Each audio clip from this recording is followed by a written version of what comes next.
also the produce is used and we painted this in the form of ovary that we call the ovary of nature. You can see here we have different elements of the forest produce and also from the water. So the soil, we mix it with the water from different parts of the district of Poso. And why do we call this as the ovary of nature? Because when we destroy the land, when we take over the water, we take over the forest, we damage and destroy the forest.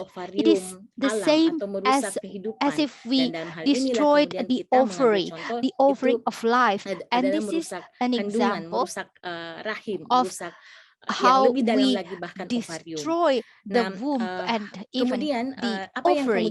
And then what do? We feel that it is important for us to maintain our memory, and how this is by making gatherings among the women through festivals. So this allows us to remind one another and also gather strength. And we try to reintroduce the culinary tradition in the district of Poso, and these are the culinary tradition that is very much related to the nature. And when we taste these culinary products, we realize that we have to protect the nature, and we create this organic market to make sure that the soil is not destroyed by industrial fertilizers, and we maintain traditions, including the traditional containers that forces us to think, if we lose this because we have lost the forest, then we will lose this tradition. And we firmly stand against destruction. Every time we have this destruction over land, water, and forest, women have to play a role at the forefront to show our protest and criticism on what has been done. And in the protest that we did, we choose the traditional way. So this is a picture of what women did. We made a traditional fine to the company because we perceive them as having destroyed the ovary of nature, the land, water, and we gave the fine to the Prosia Hydroelectric Power Plant, owned by the previous Vice President of Indonesia, the family of Kala. And we keep on voicing the injustice, about the injustice, and we think it is important for us to maintain memories through storytelling. So these stories will be able to connect us to the messages that the ancestors convey to us through the natural inheritance, so the water, land, and forest, and also through the tradition. So storytelling is very important for us to maintain all of these stories and memories. In another context, in general, we think it is important for us to use the language as a way to then gather all the different methods. So we use the language that connects humans with the nature, with land, water, and forest, but we also use the language that is accessible to others and that connects us with the land, water, and nature. I think this is what we can tell you at the moment about how the soil project in the district of Poso, and I hope we can use this as the basis for our discussion. Thank you very much, Lian. Kak Eko sudah mempresentasikan, dan tadi kita juga sudah melihat bersama-sama dari video. Thank you for the presentations, and we have seen from the videos from you, our friends in Poso. We have seen how the Lake of Poso maintain and contain different cosmologies, different local knowledge, and also as a source of life and livelihood for the community of Poso. But then through different extractive projects about the land, the water, and the forest, especially from the palm oil plantations, and now we have the hydroelectric power plant, and we have seen the nature degradation of nature that has reduced the local knowledge that you have there. It is very interesting for about the presentation about Eko, about his research on the biodiversity, and also the masapi fish or the sidap eel, and the connection between the lake and the river and the sea. How we see this, how we perceive this as not only a source of livelihood, but also to reflect from what Lian said, this is a lake that lives together with the community and is also a creature that is on a par with humans and is a part of life itself. It is very profound and force us to reflect. And lebih mengerucut untuk melihat eventually, bagaimana hubungan Lian antara perempuan asked khususnya dan us alam to di see, Poso or hingga invites us to see the hari ini, relationship gitu, dan between juga the bagaimana women and the tadi nature yang in menarik Poso, sekali adalah and how it is ketika also kalian very bilang interesting to bahwa see tanah, how, air what dan Lian hutan said, that kesemuanya itu adalah land, water, sebagai and bagian forest, dari ovarium alam gitu. these are all Dan juga a part of the ovarium alam itu juga tidak offering hanya of menjadi nature. narasi atau And menjadi this is not only sesuatu a yang narrative, muncul sebagai narasi, tetapi dipraktikkan this is not sehari-hari dan only juga conveyed as a narrative, kemudian but menjadi also satu is metode practiced, is perlawanan lived ya, karena tadi on a juga daily basis, and is dieksperimentasikan also a bersama-sama method dengan of ibu-ibu dan resistance dengan perempuan, that you have sangat banyak shown perempuan us with di the Poso ketika mothers, kemarin with the women in konferensi Poso, perempuan and di you told us sekitar about tanggal the 26 women 27 Mei conference kemarin. in Mungkin soal itu nanti Poso kita on the diskusi 26th lebih and the lanjut 27th atau of May. ketika We di can have Kaya Jawa, further discussion dan about this during the sama Q&A mengucapkan session, terima kasih banyak untuk and kalian dan Kak Eko. we thank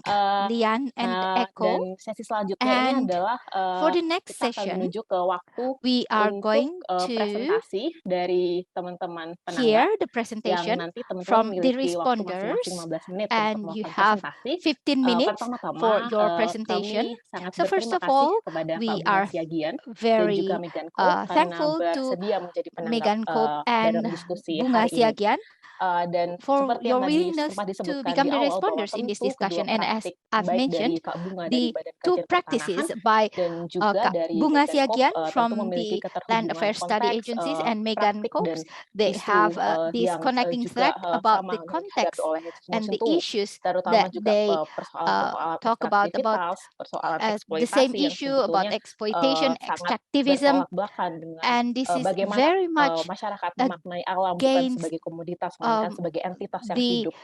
Dan the fact on sebelumnya saya how akan the mengenalkan community responden pertama perceives hari ini, land as a yaitu living Kak Bunga entity. Siagian. I would like Jadi to Kak Bunga adalah introduce seorang our produser respondents. So budaya first of all, dan we juga have seorang penulis. Bunga Siagian Saat is ini she sedang is a menempuh culture pendidikan producer Cultural and Studies di Universitas writer. She is Indonesia. doing Bunga her adalah salah study satu on pendiri cultural dari studies in the Badan University Kajian of Pertanahan, Indonesia. She is one atau of the dalam bahasa co-founders Inggris of adalah the Agency for the Land Study of Land Affairs Affairs di Study Jatiwangi, Agency Majalengka. in Yang Jatiwangi, merupakan kelompok Majalengka, riset artistik and yang dibentuk untuk this is mengeksperimentasikan an peran, artistic metode, research group dan to bentuk seni di experiment dalam persoalan yang different lebih art spesifik terkait methods dengan in a pertanahan. specific Nah, issue selama about 1,5 tahun land. ke belakang ini, And Kak in Bunga this juga bekerja last bersama 1.5 years, bersama kami Bunga sebagai has kawan seniman, been working with dan us juga as tahun an ini bareng-bareng dengan kita artist juga fellow, and mengunjungi along with Institut SFS, she Mosintuwu has di Poso gitu. visited Mungkin jadi sangat Institut menarik ya. Mosintuwu Dan in juga Poso. So yang it lebih has menarik been lagi very saat interesting. ini Badan And Kajian also, Pertanahan juga the menjadi Land salah Affairs satu Study kolaborator Agency dalam is also konferensi one of perempuan the Poso, Tanah Air collaborators dan Hutan in yang tadi the sudah disampaikan Women oleh Kak Lian. Conference of Itu Poso, sebagai Land, Water, bagian and dari Forest, as New Rural Lian Agenda mentioned. yang This ada is di as a Dokumenta part of the 15. New Rural Nah, hari ini Agenda in Kak Dokumenta Bunga nanti akan 15. membagikan So refleksinya today, terkait Bunga dari will diskusi yang tadi sudah share disampaikan with us her untuk reflection kemudian from the discussion that we've heard kontekstualisasinya juga kepada to praktik-praktik see yang the context dilakukan about bersama in Badan relation Kajian to the Pertanahan. practices Mungkin that Mbak Sana her group, bisa Land Affairs Study memperkenalkan Agency, untuk has been doing. Megan And Cope perhaps sebagai Sana can responden. introduce Megan Cope, Sebentar, mungkin langsung aja Mbak Bunga. Setelahnya or aku perhaps we bisa can just immediately memperkenalkan go to Megan. Bunga, and then after Apa-apa. that we can introduce Megan. Dengar jernih. You can hear me? Can you hear me clearly? Terima kasih teman-teman yang hadir di webinar sore ini. So thank you very much. Ya, Aku senang banget sih bisa memberikan respon terhadap praktik-praktiknya welcome everyone, and Mosintuwu. thank you very much for being Walaupun here. sedikit I am nervous juga very happy karena to be able to respond to kalau lihat Mosintuwu tadi presentation. bagaimana masyarakat begitu If we dekat dengan see alam, how lalu the juga tradisi community masih has begitu been kuat so gitu. much connected to the Sementara kalau nature melihat with posisi strong saya tradition, itu di Jatiwangi, and then I reflect on myself, my hidup position as a yang jauh banget dari tradisi, itu person bahkan that is so far kayaknya removed generasi from yang tradition, and I am a member of this apa ya, generation mau balik that ke tradisi juga canggung, tapi juga that is kami juga nggak awkward, mau that amat finds it untuk awkward if apa ya, we hidup go di back to the dalam tradition, if we return to the tradition, logika-logika but we don't modernitas gitu, yang ditawarkan also modernitas gitu. Jadi neither do makanya we want praktek-praktik to ya be di trapped kafe in the sebetulnya practices of apa ya, modernity, berusaha and untuk in our practices bergerak in di the antara BKP or antara in the Land posisi Affairs yang Study Agency, mengambang itu we ya, try yang to nggak move in ngerut-ngerut this amat dalam artian punya awkward basis tradisi dan segala or macam. in Jadi this posisi kami memang cukup position. ambiar ya sebagai warga. So gitu. my position is quite awkward, really. Presentasinya boleh. Can someone share my presentation?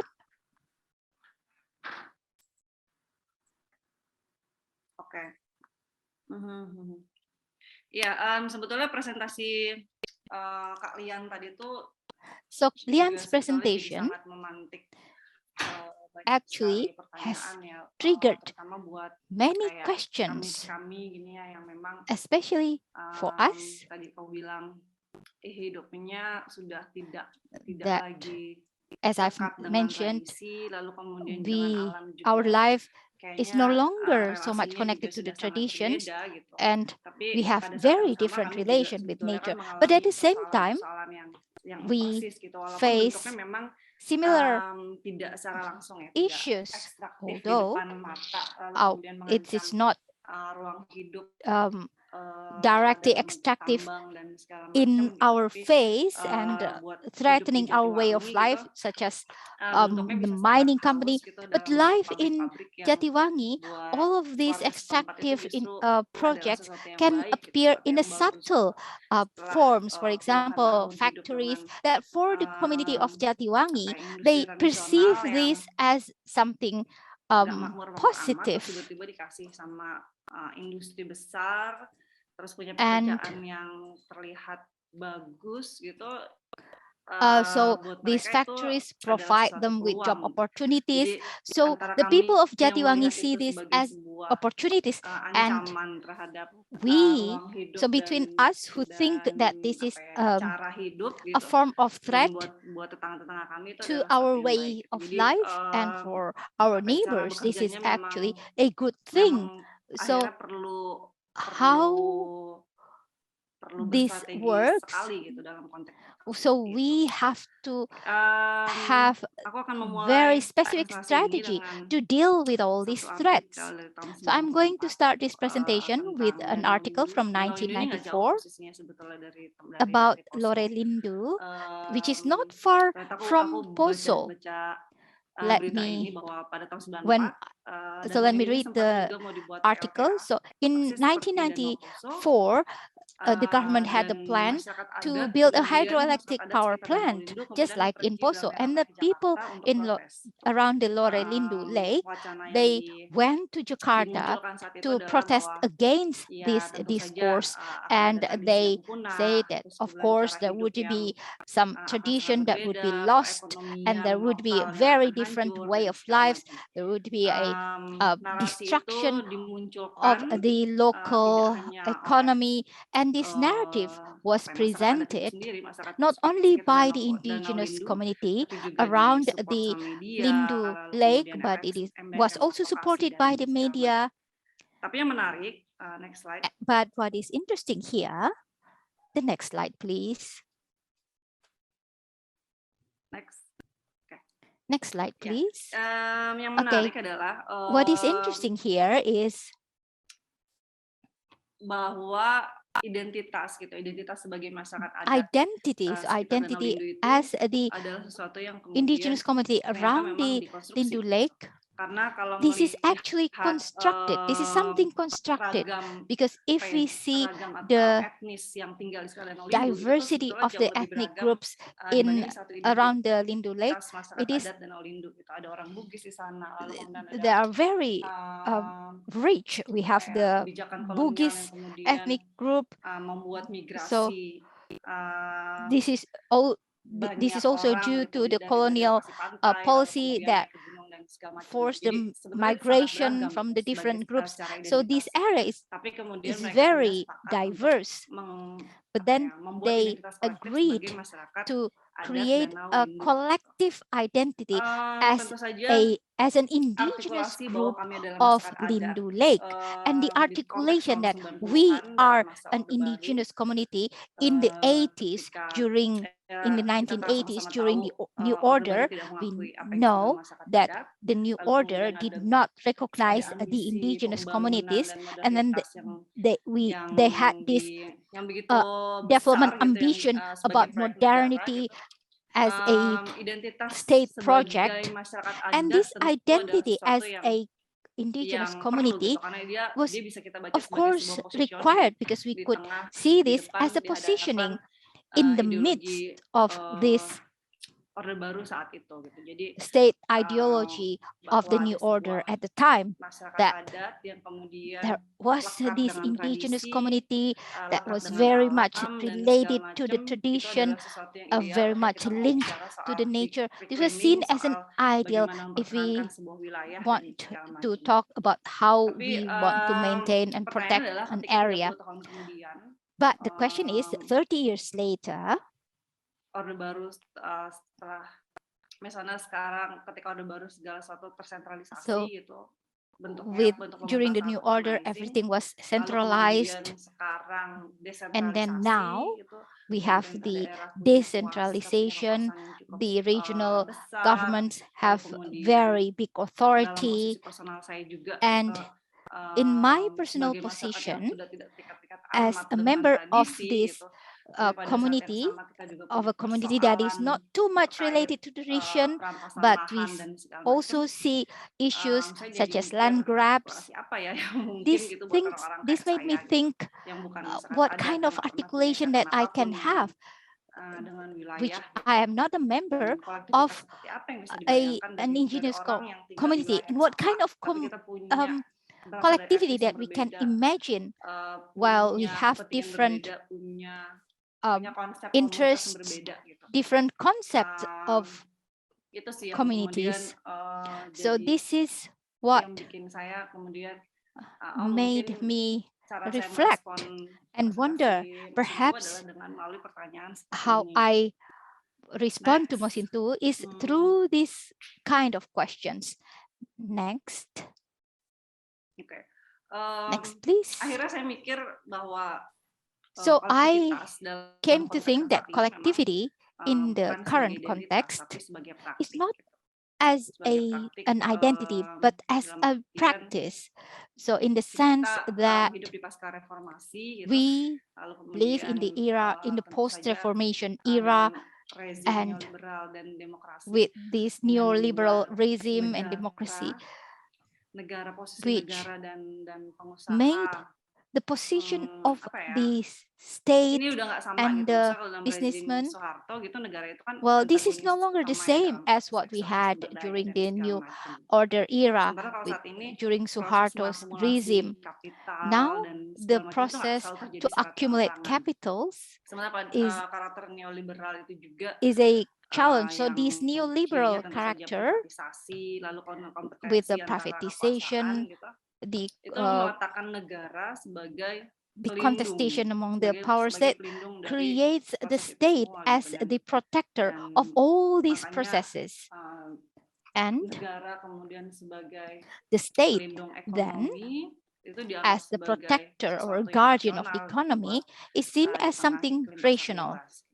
in the midst of the free market climate. And because the state takes a place as the guardian of the economic machine, as the capital accumulation, the state is also seen as the protector of the public needs.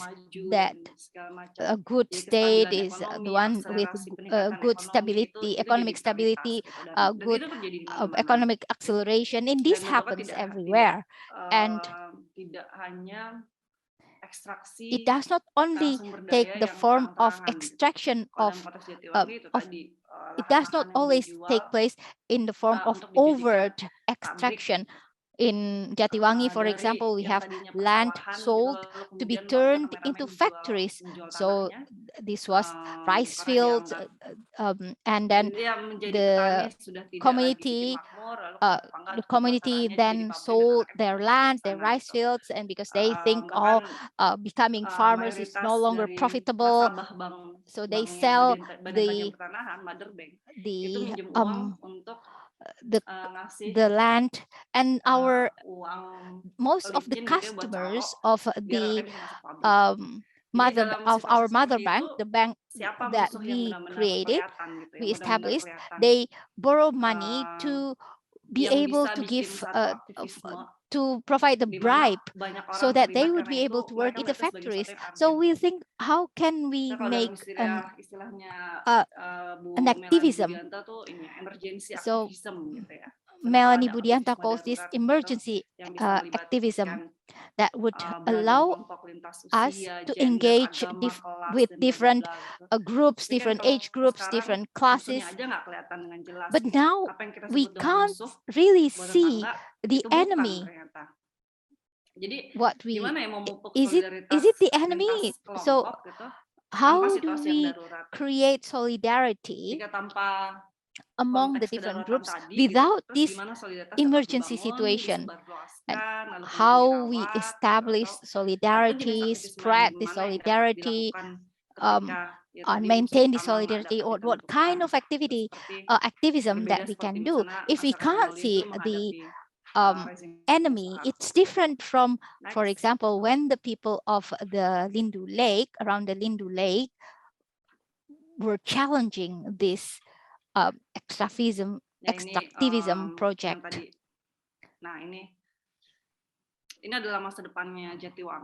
So this is the future in Jatiwangi where we live. There is this scheme of this golden triangle that the current governor Ridwan Kamil is proposing. The infrastructure has been established. We have airports, we have the toll roads. So this would be a center of economy. So we can envision Jatiwangi with these renowned, with their renowned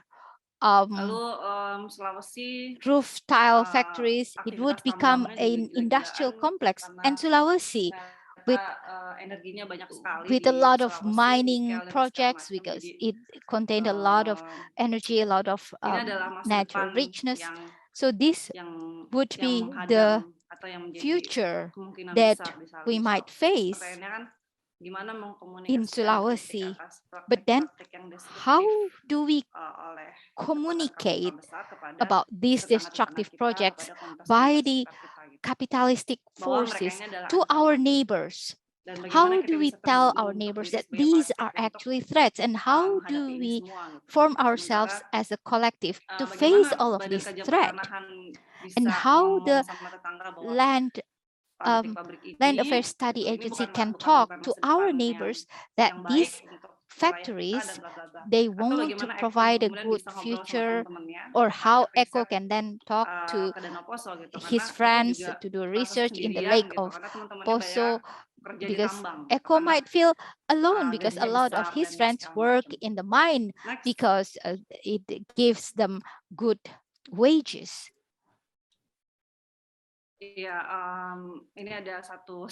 This is a screenshot from the presentation from Taniali and Pujo Semedi about their book that is called By Living with the Giants. So it is very interesting. We can see that everything, all of those are giants and we have to live with them. But we have to remember that these giants, they're not really smart. And if we know a way, if we are smart, if we know how to articulate ourselves, we will be able to negotiate with these giants. Next slide, please. Nah, sorry agak mix bahasa Inggris dan ini here, sorry, because of the mixture of English and Indonesian, because it's a little bit difficult to translate performing the commons in Indonesian, because we are not able to establish a collectivity. We come to an agreement that this is something that is threat. What we do is then we demonstrate the collectivity itself. So we did not start from a consensus. But what we do is how to then generate this collectivity. Although we don't really stand on the same page that the factories are destructive, but what the artistic practices do is to show that as a collective we're here. And what the Land Affairs Study agencies, we did these festivals, we established a museum, we had this communal land, and for us this is in the process of commoning or to reclaim the area. One of the methods is to generate this collectivity, although we might not be on the same page, but the fact that we have this one idea that we established as an artistic place, this is and other members of the community can also occupy this. For example, if we have this festival, we have an objective for the festival, but the citizens, other citizens can also use this festival to express their thoughts. And I think this is necessary. There is this process, that there is this medium that we can use together, and each of us plays a role there and assigns meanings to it in line with their interests. Next slide, please. Just a little bit more. Next slide, please. Dan menurut aku, and I think what Mosintuwu has been doing is actually the same, performing the commons. When they talk about that there is this biodiversity and the different biota in the Lake of Poso that have to maintain and they have to protect, and they do this Poso Lake expedition, and then they engage with different communities, the academicians, activists, and other networks in a project that they called Geopark, the Lake Poso Geopark. This is also a way that one of the important, the most important part of this struggle is also to show collectivity and engage with as many people as possible. So I understand how, for example, Lian uses the project of Geopark of Poso Lake, because this is the language that is used by the government.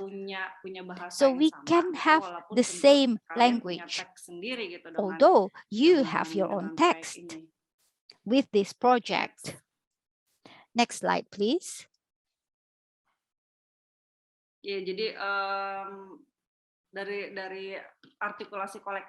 So from the collective articulation that I've mentioned, that I've reflected about the Lindu Lake. So this is just as a closing remark, that the collective articulation is not something given.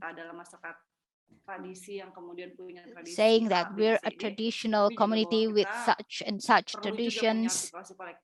But we also need to have this collective articulation that we establish ourselves. For example, the fact that Mosintuwu made this festival, Mosintuwu Festival, that is actually the articulation, your collective articulation of today.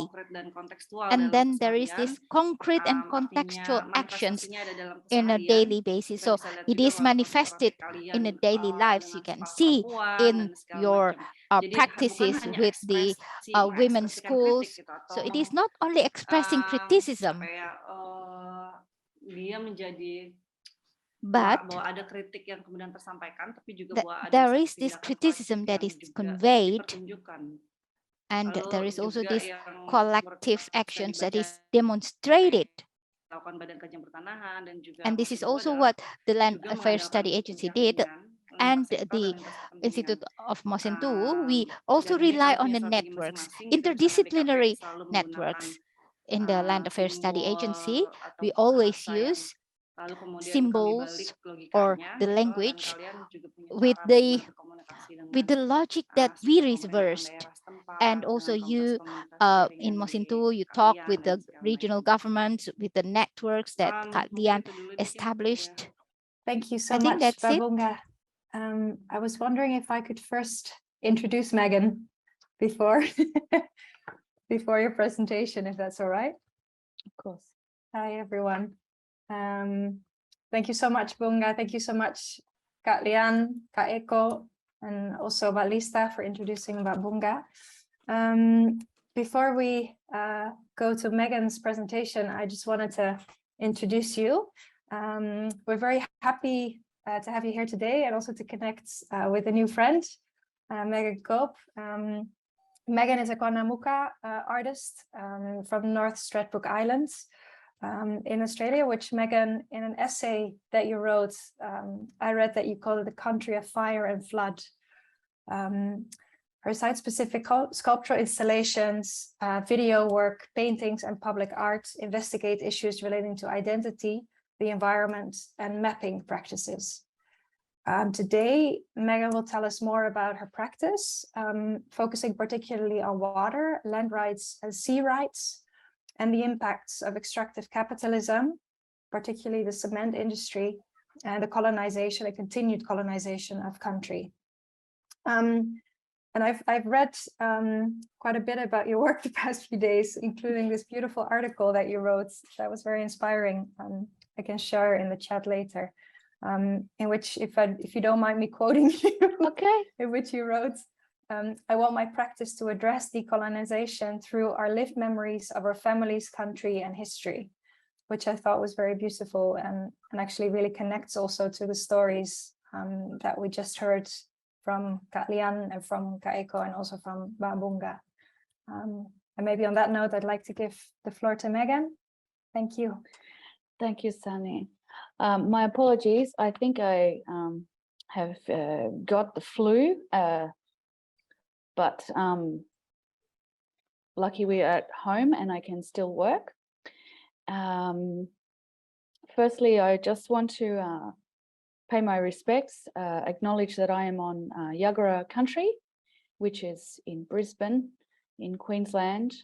I also want to say Salamat Sore and extend my solidarity to everybody here in this group, the struggle for sovereignty. This is indeed a major problem that so many of us are facing today. Can everybody see this slide? This is an aerial view of Kwanamuka country. It consists of two main islands. The island in the distance is we call Minjerribah, means place of mosquitoes. And, you know, Queensland tourism doesn't like to acknowledge the meaning of the Aboriginal name of our place. But Minjerribah is the second largest sand island in the world. and it has been mined by a Dutch company since the 50s. Thankfully, sand mining has now finished. And so I would like to share with you some of the journey that I have been on as a Kondamuka woman and an artist, and thinking about how contemporary art can, I guess, share our world, you know, outside of the village. Because I understand also this dichotomy, if you wish, this radical difference between life on country and in the land, and then in the cities. You know, as natives or indigenous peoples, we know it's very polarized world. Yeah, so I just want to share, like, for me, it's interesting. I also look at class. I'm interested in class and politics in my work also, and the you know, politics of material. Perhaps I became interested in concrete firstly because my father, who is Kondamuka, and he is my connection to my indigenous side. He was a laborer and a concreter, and actually most of my family have been very hard laborers. You know, that our day-to-day life and access to education or other stratas in society have been maintained in a very low position in Australia. So yeah, I started to think, well, I guess, you know, my father being a concreter, you know, we've always been quite poor, but I went to university and I broke that chain. Finally, there had been enough generations working so that I could go and, you know, get an education. Of course, when you enter this world, you know, you have a very different worldview. So my practice is just trying to share that. I've already said that though. What we see here is a midden, and midden is an English word for rubbish dump. We don't really have language words for this form in the landscape. However, what it is an architectural form built by our ancestors that are over 35,000 years old. And we know that because white people have validated that. And so it is a very valuable place for us. We've always known that, but yeah, this is basically when the colonizers came, they saw these shell piles as a ready source of lime to make cement, to establish the colonies and the colonial buildings. And whilst this was happening, they were extracting these forms from the landscape. Of course, our cultural heritage became invisible. Our history and our forms no longer exist because they are turned into another structure. I'm very interested in restorative practices, contemporary oyster restorative practices, and looking at modern ways that we can restore oysters. I've been focusing a lot on, you know, the role of oysters, you know, what they do, trying to figure out the kind of Western language in how to kind of bridge these two worlds, you know, like our cultural ways, our cultural histories, and our relationships, you know, and then into the kind of the world now. Because in our country, the middens were exhausted. So the shell piles that were created by ancestors were exhausted. Shortly after that, the colonizers went into the water, and then they also scraped the shells off the rocks and mined the living oysters, and also burnt this. And then a company called the Moreton Bay Oyster Company established itself 1876 until the 1920s. It ran. The industry peaked between the years of 1904 and 1908. During this time, there was a massive ecocide and collapse of the oysters in our country. So in 1936, the oyster farmers had to import spat, or the baby oysters, from neighboring states to try and re-establish the oysters themselves, but everything had been so destroyed that it could never really recover and never really, you know, yeah, there has been no return. And basically, the oyster reefs that were built by our ancestors as well. So these shell piles are a result of the food that was always available forever in the ocean, in the water. You know, our people maintained this aquaculture. So yeah, the state of the situation now is that the oysters have been they're 90% extinct. So this is why I'm interested in restorative practices and looking at how, you know, art can maybe, you know, challenge this, push this, establish itself. Of course, this is very difficult for us as Aboriginal people because we have very limited rights. We don't have really any power. Even with the establishment of the native title, which is a form of legislation where it is designed so that we have a voice to the government and that we can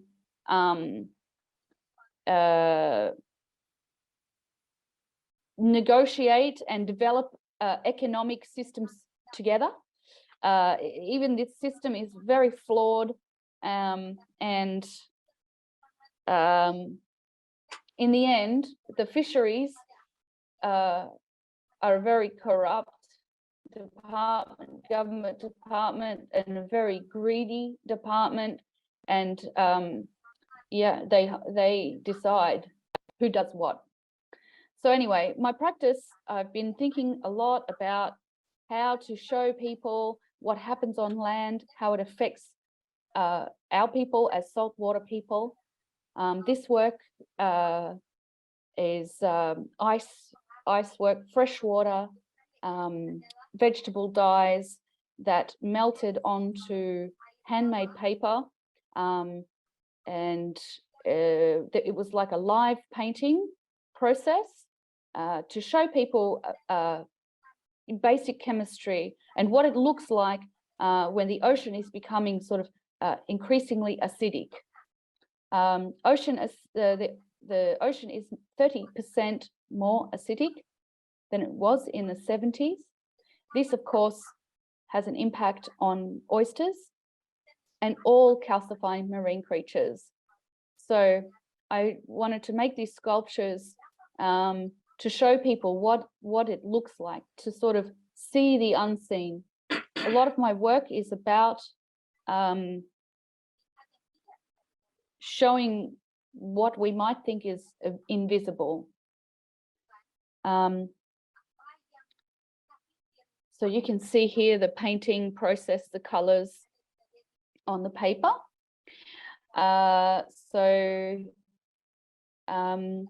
been working a lot with oyster shells and shells because they are waste. A lot of my practice, I'm using waste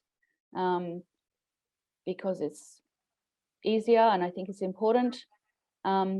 This work, I really wanted to bring this story about the middens into the gallery and to the public.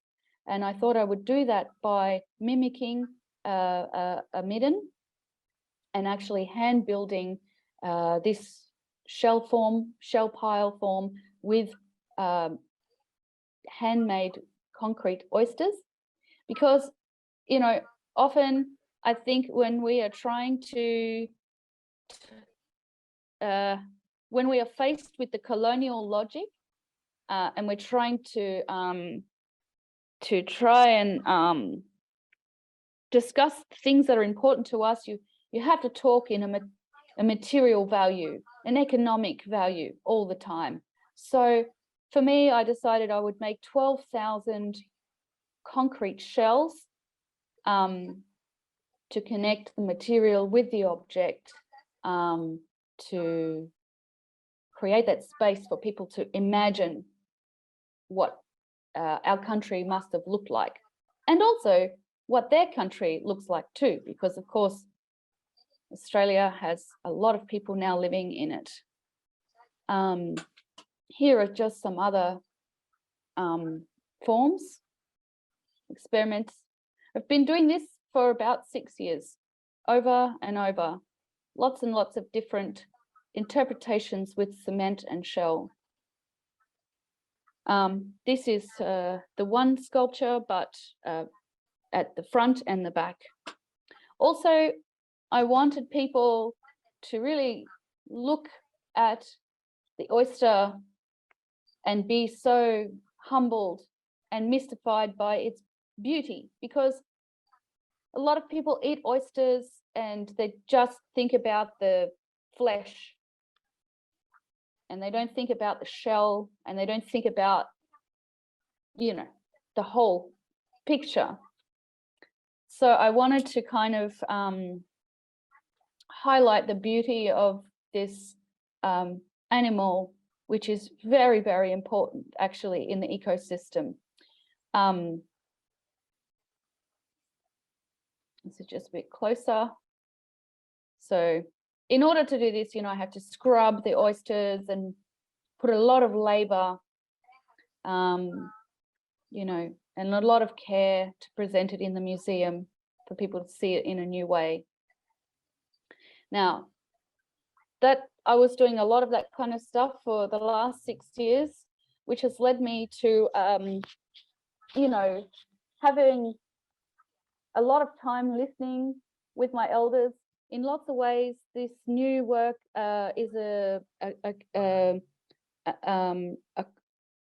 is my whole life of listening to my elders, and then thinking, okay, I have been doing art for myself and taking it to the world. How can I use art and this art world and the resources and the strategies and communities there to bring home and help my people and my country? And we say Yurubinja or Yarrabin. Yarrabin is saltwater, sea country. This area with the yellow circle is the space that belongs to my uncle. This is the only lease given to Aboriginal people on my island that is connected to the land. There are other leases that young Aboriginal men are running and producing oysters commercially. But this one is the only one. And the reason he has this is because he inherited from his grandfather, who was a white man. So great uncle Richard Perry married an Aboriginal woman, and we have inherited this through this marriage. Now, like I was saying earlier, this area was what's the word? Over harvested, destroyed. Oh, okay. The time is up. I'll just very quickly go through. Yeah, you can take a couple more minutes, Megan. It's okay. Okay, sorry. This was told it's finished. So anyway, I've made some sculptures with my family, and we are looking at making these cultural objects. They're art objects, but they subvert the law because they're art objects. And I, as an artist, can do this with my profile, and it's for us a sort of political strategy that hopefully, if there are any problems with the fisheries or any threats to this project, we can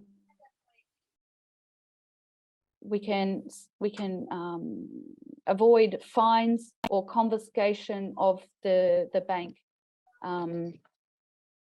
Because the thing is, my uncle, he doesn't want to produce oysters here.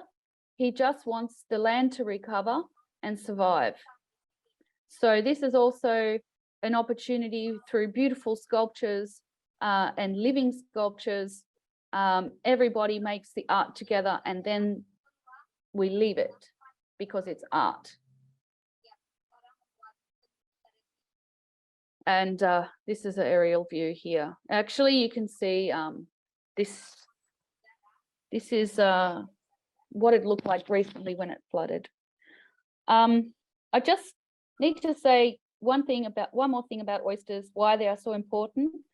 They're respiratory animals, which means that they inhale and exhale carbon. They need no feed, and they produce no waste in the ecosystem. They remove the carbon and store the carbon in their shells. So when we think about climate change and economic development, this is something I'm very interested in discussing with the powers that be about what this artwork can also be worth in terms of economy in when we start to address climate change.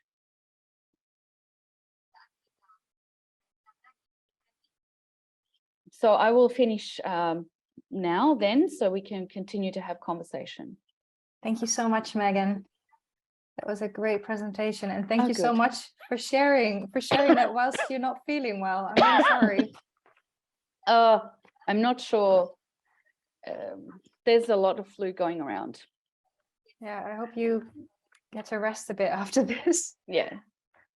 Well, your presentation was super structured. If I was ill, I think I would have been all over the place. So amazing. Thank you so much. No worries. And thank you also again to Bunga, to Kak Lian, to Kak Eko, for the super interesting conversations. Actually, I've learned a lot already. I think we're all in the room together now, are we?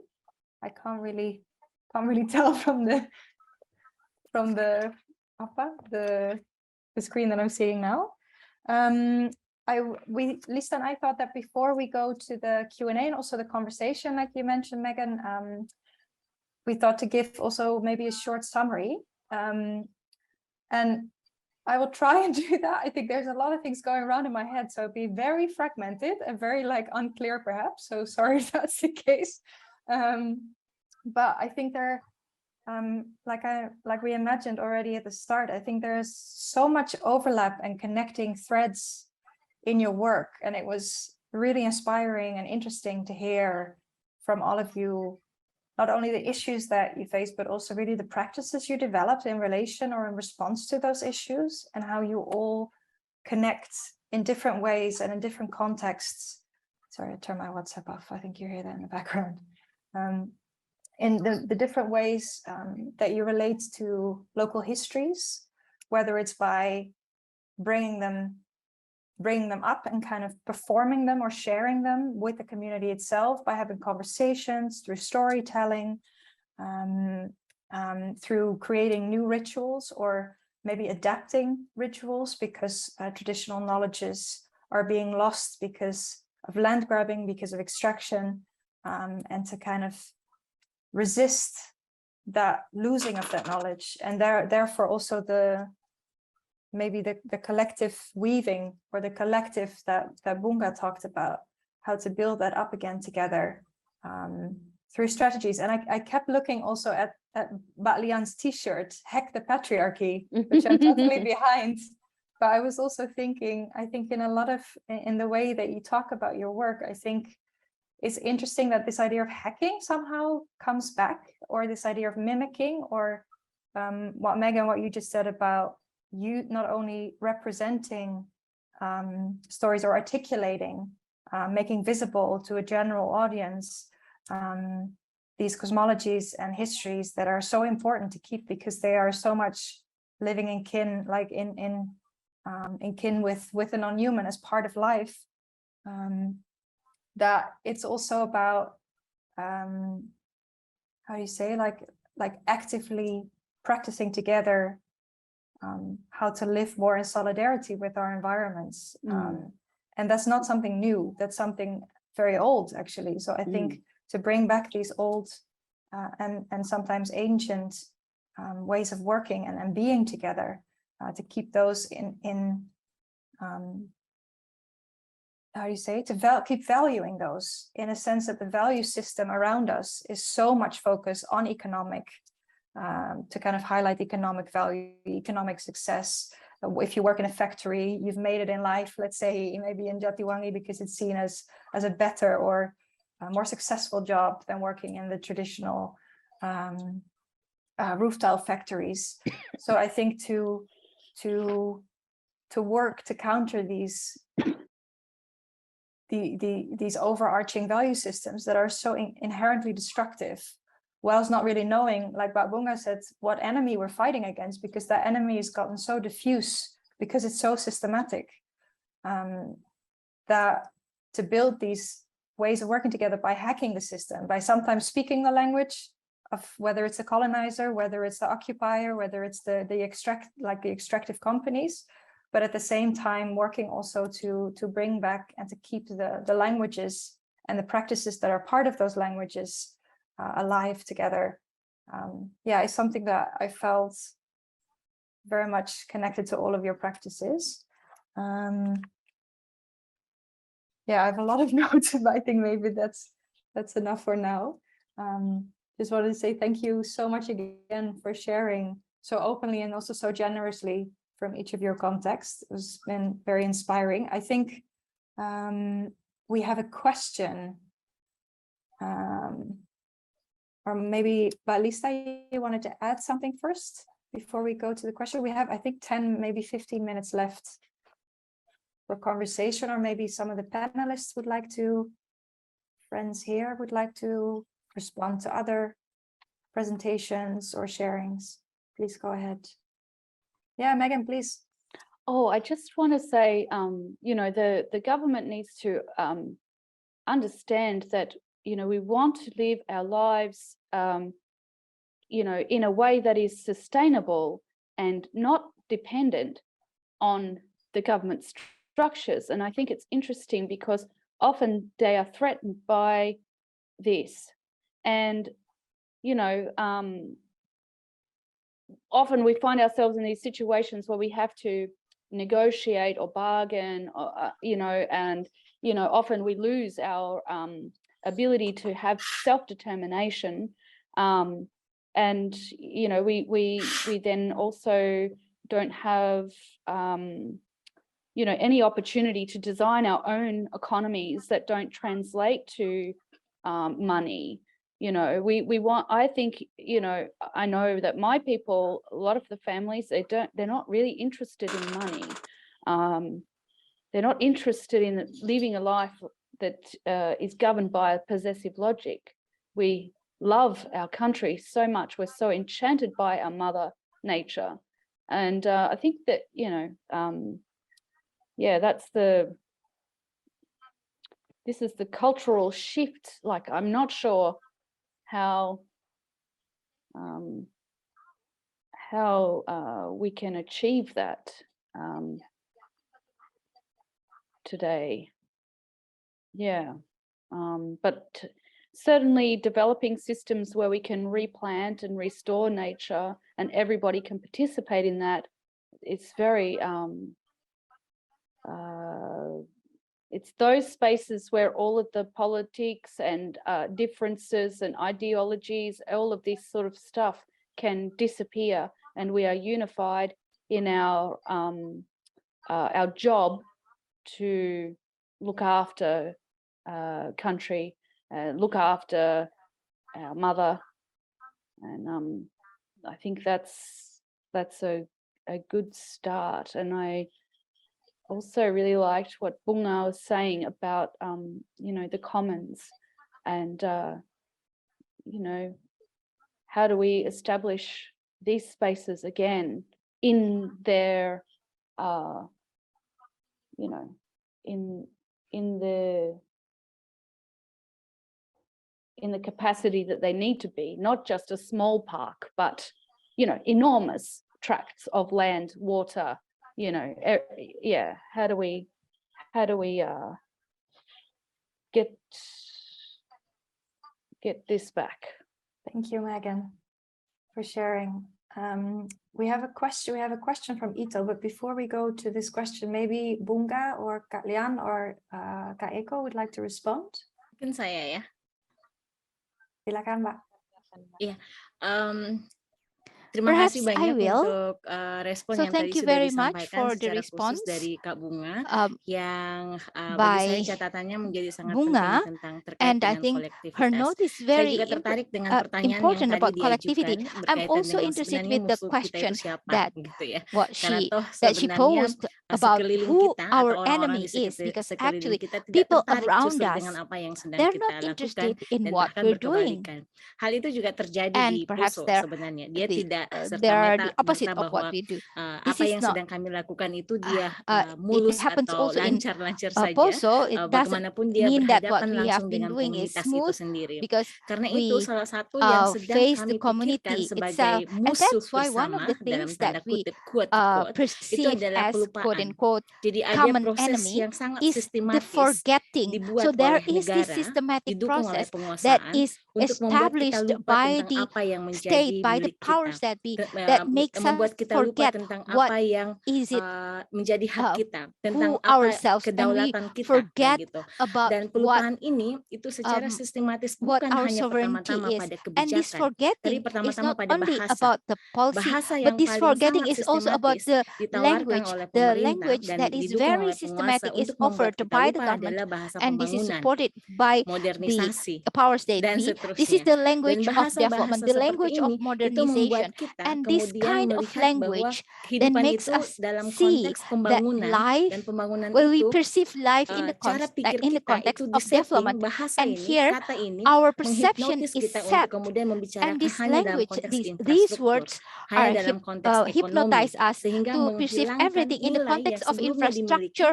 in the pada context of warisan economy, yang sebelumnya and it dilakukan. does Itu away sebabnya with sebenarnya the kalau kami values that paling we've tidak had di before. Poso, So that's why we, at kemungkinan least juga in besar karena saya Poso, terpengaruh and sekali dengan perhaps tesis because saya I have terkait been dengan involved politik ingatan, itu with adalah my bagaimana thesis kemudian about the politic cara of memories. saya setuju, dan itu yang sedang I kami agree that sedang this is berusaha jalankan sekarang, also yaitu what hacking we've the been trying system. to do. Pertama-tama We're menghacking trying the to hack system itu the adalah system. So membongkar hacking the bahasa system yang here first digunakan, is we sehingga kita kemudian menemukan we bahasa deconstruct the baru atau language that menemukan we have bahasa been yang pernah using, kita and then we miliki find untuk the new dibicarakan language, dalam or konteks we yang sekarang untuk diberikan makna baru rediscover dalam konteks the yang language that sekarang. we have, Salah and we satu assign misalnya new yang sedang meanings to kami this. lakukan di kelas sekolah And one pembaharu of the things desa. that we Di kelas are sekolah pembaharu doing desa, with salah the satu latar belakang yang membuat kami school of mendirikan sekolah village pembaharu desa itu renewal, adalah why kami we made menyadari this betul school bahwa is desa we realize sedang that the sakit karena village is konstruksi sick kata yang menghipnotis because of masyarakat, the membuat language construction anak-anak that keluar dari hypnotizes desa, the meninggalkan desa, people, membuat that makes ibu-ibu the children meninggalkan leave the anak-anak, village, membuat makes the laki-laki mothers atau leave their suami children, meninggalkan make keluarga the untuk husbands, the kemudian men bicara tentang leave their families to pekerjaan then mata pencaharian talk dalam konteks about kata jobs, about pembangunan ini. works Nah, karena in the itu kemudian context of kita merasa development. bahwa kita And perlu sekali that's untuk why we feel that it is memeriksa important kata for us pembangunan, to memeriksa ulang re-examine kata the word kemakmuran itu sendiri. development, Jadi to kami yang re-examine pertama-tama the kami word lakukan development di kelas itself, sekolah and pembaru what desa we misalnya, do kami in this berkeliling school, for untuk example, kemudian the first thing that we menggali did ulang is apa that we sebenarnya go yang kita around maksud dengan to then kemakmuran.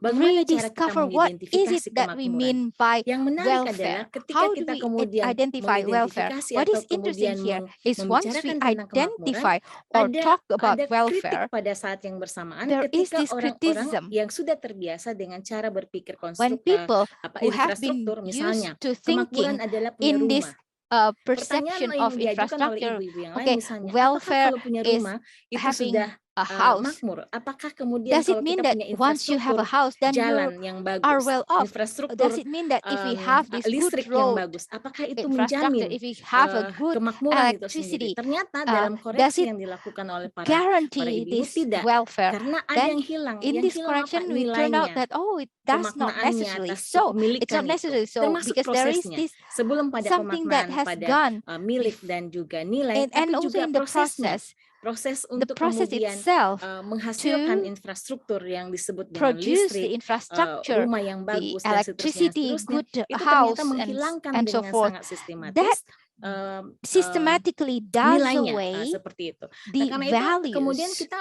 berpikir yang and lebih sensitif dan lebih kritis untuk we melihat then kembali think more apa yang kita maksud critically dengan to re-examine what we kemakmuran, mean ya, apa yang by kita maksud dengan welfare, by a prosperity, dengan kehidupan itu sendiri, apa yang what sebenarnya kita we ingin mean by capai life, what dengan is it that kehidupan we itu want to sendiri. achieve Saya in this life, merasa bahwa and kita memang sedang terjebak I pada think we sebuah have been sistem trapped bahasa yang in this yang system membuat of kita language tidak that memiliki makes us diri kita sendiri. Pertama-tama lose kemudian ourselves. melupakan siapa So kita, first, dan melupakan we siapa forget kita who itu menjauhkan who juga we kita are, dengan and tanah, dengan air, dan this dengan alam, creates a sehingga distance between us and the alam, nature, dalam the hal land, ini the tanah, air, water, dan hutan itu and menjadi the objek forest. So the saja. nature, the Dia land, tidak water, and forest become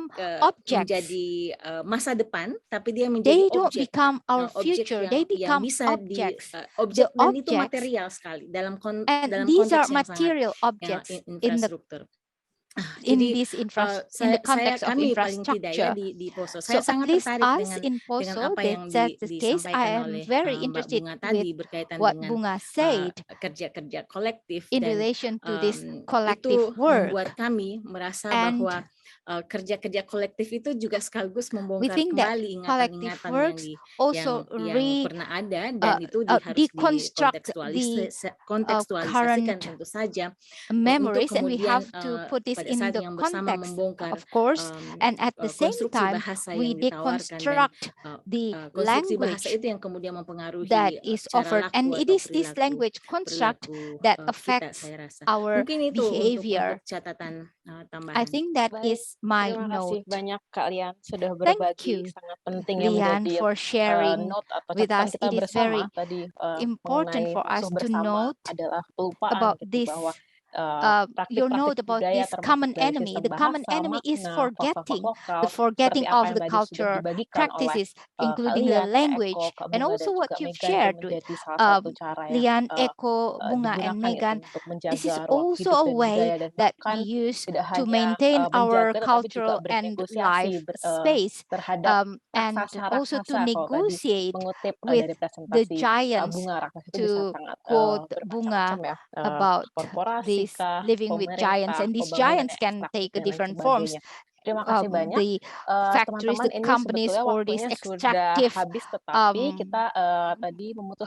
projects. So we are actually running out of time, but we agree that we will have more time. So around 10 more minutes. We have 10 more minutes for question and answers. If you want to ask question, you can immediately ask questions on the chat column. But I will read out the questions that have been written here. So first, we perhaps Kak Lian and Kak Eko can answer this, because this is for Musintuwu.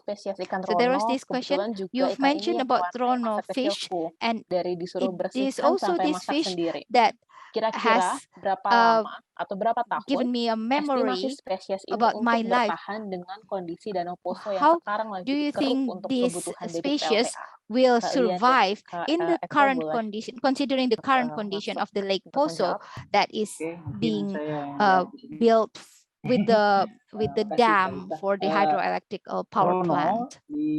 So the Rono fish in the Lake of Poso, this is an endemic fish, and these are all, they have all endangered status. So according to CITES, they're all endangered status, and they are endemic. They can't live in other places. And although different, if we consider all the museums, if we consider all the risks, we need a specific research about this. And for Rono fish, mereka itu semua memiliki pelvic brooder atau kantong telur yang berada di bawah sirip rudder that is under their fin. Itu ada kantong telur dan ikan-ikan Rono so ini they membawa have telur this mereka di luar tubuh.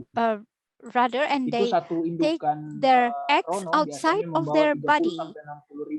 And usually one female fish can bring around 30 eggs, and if the female fish is dead, the eggs can still survive. So now the change in the environment, so the different fluctuations of water and the different environmental impact, the water pollution from the use of industrial fertilizer, they affect the reproduction of these fish. And at the outlet of the Poso, we've also do this research, and this is almost published about the hybrid of Rono fish. And this species only exists in the area that is being dragged, and we hope that this species can survive, because we know that the freshwater species in the Poso Lake, they're all vulnerable to these changes in the environment. If we see changes in the clarity of the water, they will die. And the Rono fish, they are very sensitive. And say, for example, we take the samples to Japan, or Japan to Germany to Japan, they will die. The samples will die. And usually, if the fins are touched by humans, they can get diseased and they will die. So it is only rarely that this Rono fish can live outside of the habitat in the controlled area. So these fish kita harus so far fokus could di only live habitat. in this Masih lanjut Kak atau original habitat. Udah cukup, Kak. siap. Terima kasih.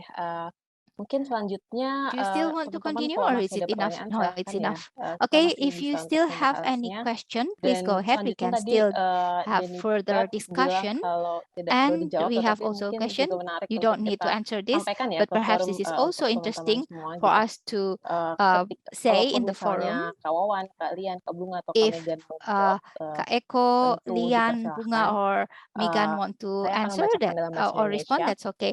I will read Terima kasih this out in Indonesian. Thank Megan you very atas much, karyanya Megan, inspiratif dan for analisis yang your tajam tentang works. ekosida It's very kolonial. Mungkin inspirative untuk and membangun also pertanyaan Bunga for Siagian your tentang sharp artikulasi analysis dalam about sejarah Eropa this atau Barat, alam dilihat terpisah dari colonial budaya. ecosystem. Dan With demikian, dengan demikian Bunga, termasuk ke dalam cadangan the nature atau is seen alam as menjadi terputus dengan manusia. separate from Dalam culture, presentasi and the hari nature ini, kita is melihat disconnected keterkaitan from yang humans. mendalam In antara our komunitas, in the presentation bahasa, today, dan we see ekosistem. the close Masalah atau peluang relationship apa between yang muncul language dalam and keterlibatan ecosystem. Anda What dengan are gerakan the kulit putih challenges atau global utara that atau lingkungan atau emerge with your LSM dan lain work sebagainya? with the Apakah global north organisasi-organisasi or within tersebut NGOs? berguna Are atau these menjadi penghalang organizations atau menjadi valuable keduanya? or serve as Mungkin ini bisa juga ya obstructions or ditanggapi both? oleh teman-teman untuk Perhaps melihat. Tadi kan our Kak friends Bunga can juga sempat menyebut respond to ada this, and Bunga, you've mentioned about praktik yang kemudian melibatkan banyak the praktisi, mulai practices akademisi dan that juga aktivis, engage dan with itu mungkin different juga bisa menyambungkan practitioners, dari pertanyaan ini and juga gitu. Silahkan perhaps this jika can ini be connected langsung to this ditanggapi. question. Kita punya sekitar 10 menit untuk So we menjawab, have around 10 mendiskusikan minutes pertanyaan ini. to Iya, kalau discuss this saya question. Saya sepakat For dengan me, Megan ya, I agree with berkaitan Megan. dengan kebutuhan untuk gerakan lingkungan yang terkait in relation dengan to the kebudayaan itu memang needs penting untuk about the environmental bersumber dan movement pertama-tama that is mendengarkan related to perspektif culture, masyarakat it is important for us to lokalnya listen atau to the masyarakat perspectives of the local tradisionalnya community gitu. or the Sementara traditional kalaupun ada community. keterlibatan masyarakat atau And NGO gitu if we have dari this luar, engagement penting with the untuk dalam konteks NGOs, yang sangat it is teknis important gitu. for us Tidak dalam konteks to work perspektif in this gitu. very Karena technical biasanya context, memang not in the technical ada perbedaan context. ini ada Because perbedaan yang usually sangat ini ya, bukan cuma we soal have konteks, this karena kalau kami membicarakan tentang very alam, kami membicarakan significant tentang difference. diri This is not about diri context, but when kita, we talk diri about kami, nature, tentang tubuh we talk kami about gitu. Membicarakan ourselves, tentang about alam our itu kan body. tidak membicarakan When we talk about sebagai nature, objek we gitu, don't tapi talk membicarakan tentang about it tubuh, as an tentang object, but we tubuh talk kita. Dan ketika about it with membicarakan our tentang tubuh kita we talk about dari our own body, and if perspektif we talk about our own orang luar, body in the perspectives of ada the outsiders, lack of the emotional ya, there jadi is this akan sangat emotional sulit lack.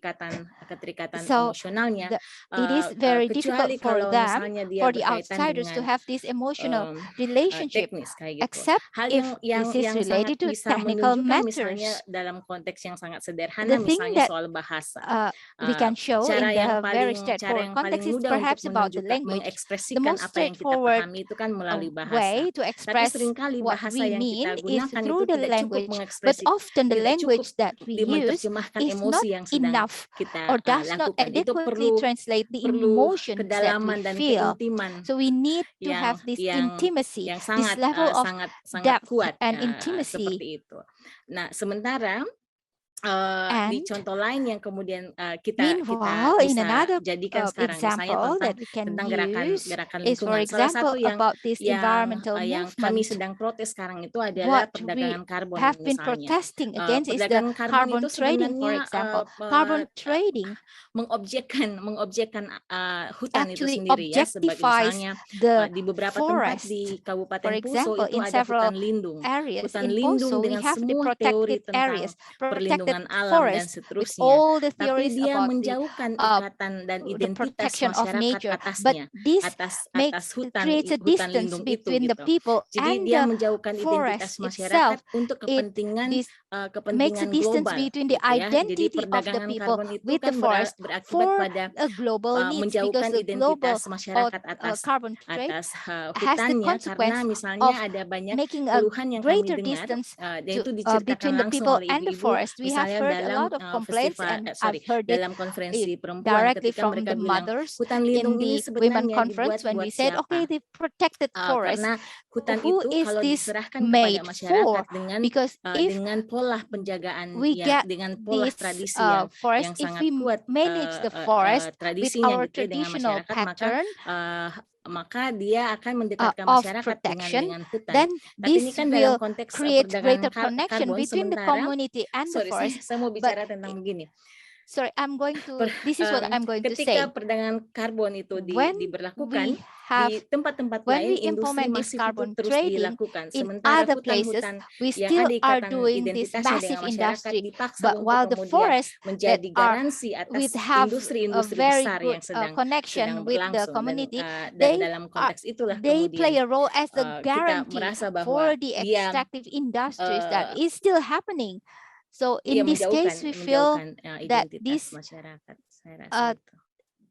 creates a greater distance between the people and the forest. Thank you very much for your response, Kak Lian. Bunga, perhaps you would like to respond?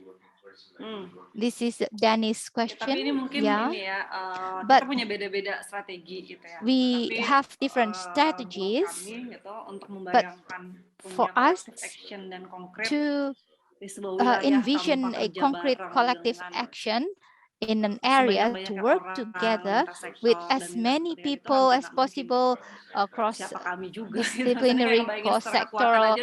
It's impossible for us. Who are we? So we always think that network, itu bisa digunakan sebetulnya karena itu ada infrastruktur. We can use the network because then it has the infrastructure, it has the network, it has the institution that we can use. If we want to use the language of use, there should be a meeting point, how we can have this discussion.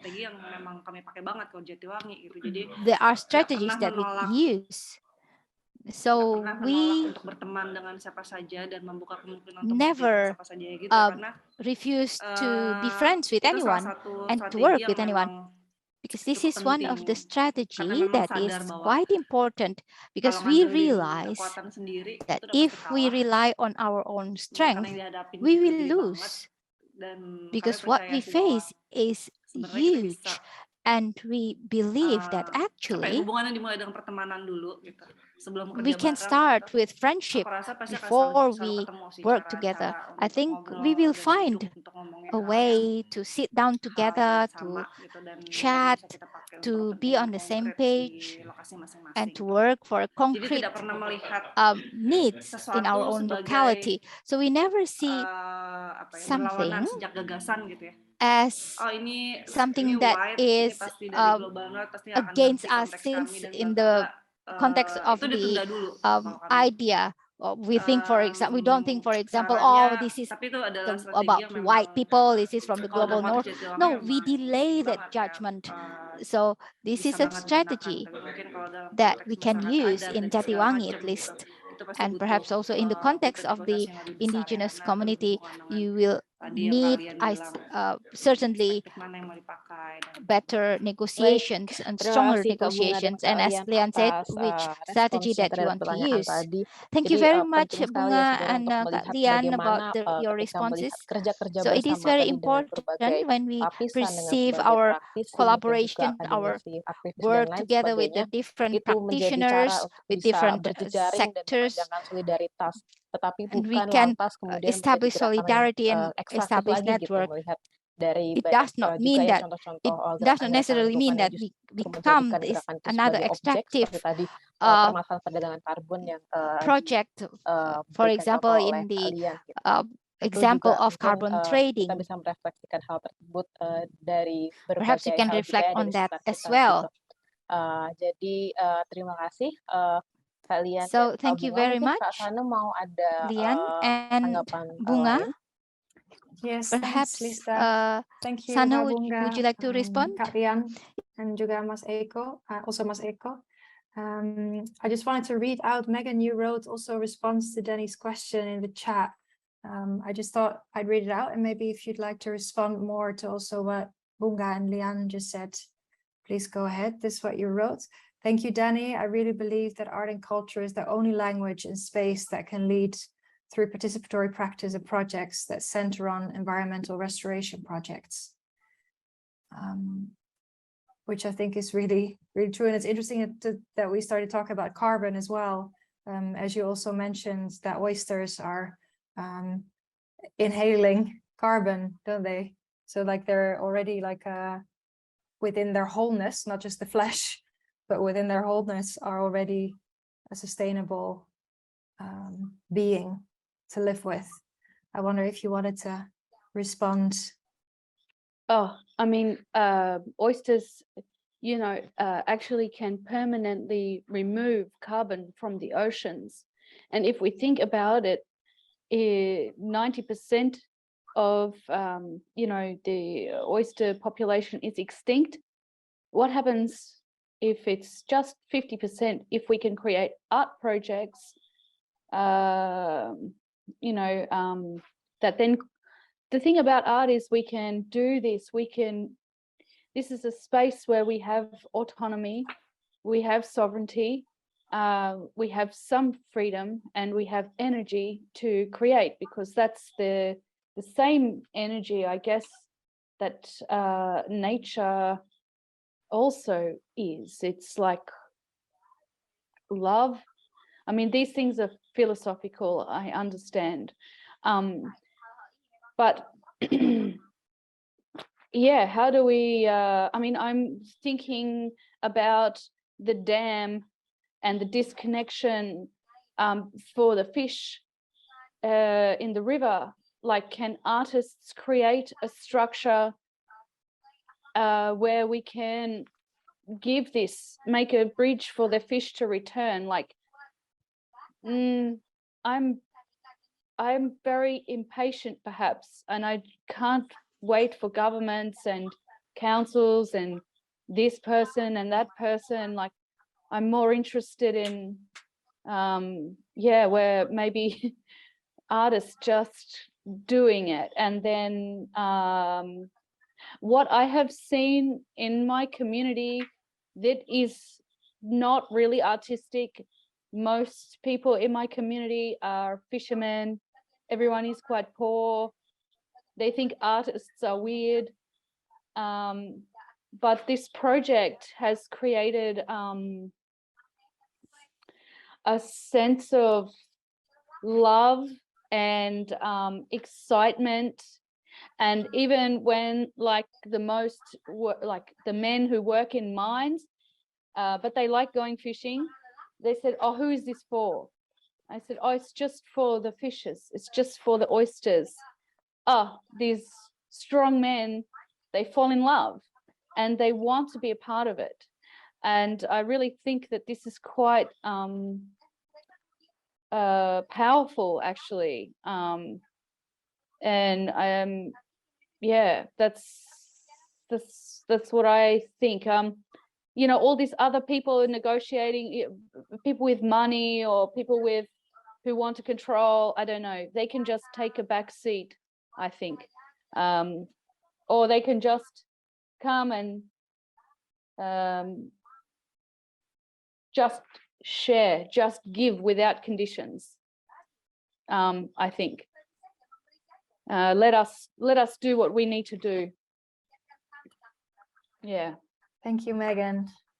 I think that's a really good point to end with, because I think a lot of what you all have shared is about these big powers that are kind of disembodied. And I remember we had a talk with another friend, actually, Bayurni Sadaria, who joined us last week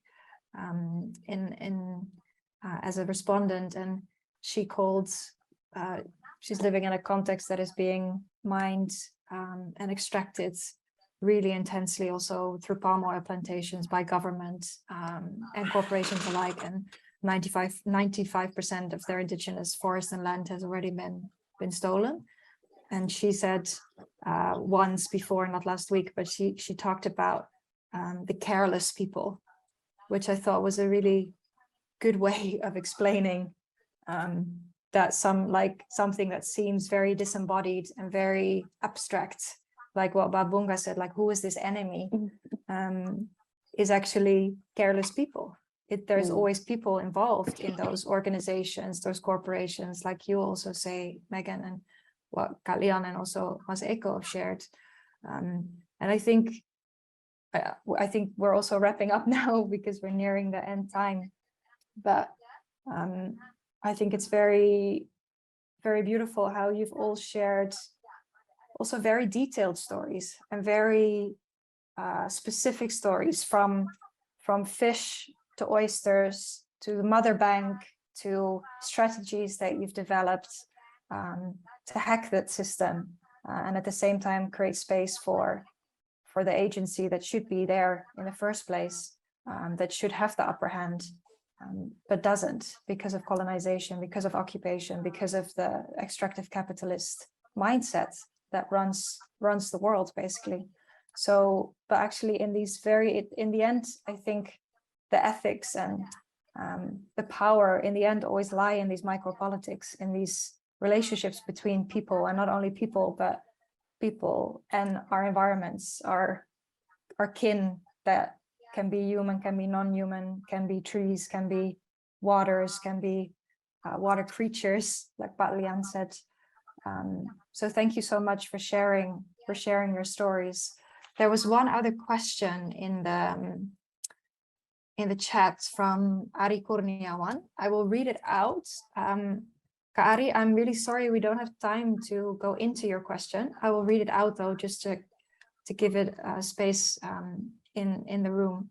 Your question was how to harmonize local culture and conservation efforts, because culture has a stronger impact to the local community than build their awareness to conserve, for instance, small fish, shrimp, or snails that they didn't eat or have economic value. I think it's a really important question that may have already been answered in a way in the responses from our friends just now.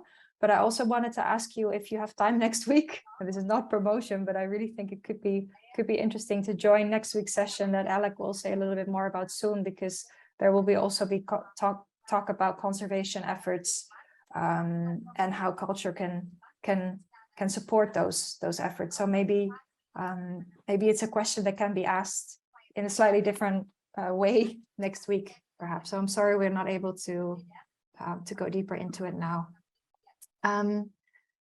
But yeah, just to say thank you so much to everyone here, to Pak Lian, to Kak Eko, to Babunga, to Megan for joining, to Barani for translating, to Bagatari also in the background for keeping the time for us, which is really great. And also thanks to everyone from TarraWarra, to the tech team for supporting this event, and to all of you for joining. Before we go to Alec, maybe Lisa, would you like to add anything or share anything? Baik, terima kasih banyak.